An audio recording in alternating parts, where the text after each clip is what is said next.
In the shadows of history lie the stories never told. This is Untold Text. Imagine a small, green ridge in the far northeast of India covered in mist.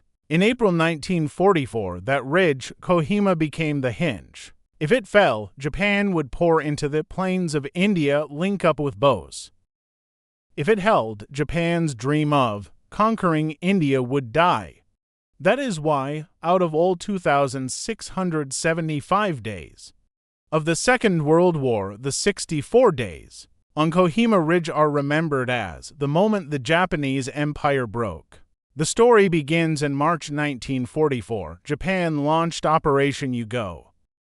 His plan was simple and terrifying. 3 full divisions would cross, capture the supply depot at Imphal, seize the hill station of Kohima, then march down the Dimapur road into British India. For the first time in 3 centuries, a foreign army standing in their way was a scratch force that should never have been. The garrison at Kohima was barely 2,500 fighting men. Against them came the entire Japanese 31st Division. From the 4th of April to the 22nd of June 1944, the ridge became hell. Men fought with bayonets, kukris, grenades, even entrenching tools. Rain turned the ground to mud, dysentery and malaria raged. One British officer wrote that the stench was so bad, yet no one ran. The Japanese threw everything they had, wave after wave.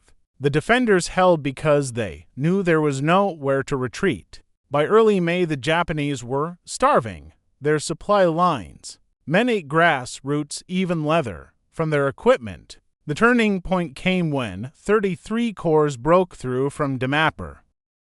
4 days later, General Sato ordered retreat. Of the 15,000 men he had led into Kohima, barely 600 walked out. Japan lost over 60,000 men across the Imphal-Kohima battles. The British Commonwealth lost 17,000, but India was saved. Why does this matter today? Because Kohima was the moment Japan's. It proved that the Japanese soldier could be beaten in the jungle. It gave hope to every Allied soldier in the Pacific and it saved India from invasion at the precise moment when. Most importantly, Kohima showed what a united Commonwealth could do. British officers led, but the backbone of the defense was Indian and Gurkha. Their courage bought India the breathing space to win freedom. That is why, in 2013, the British National Army Museum voted. That is why the simple words carved on the 2nd Division Memorial,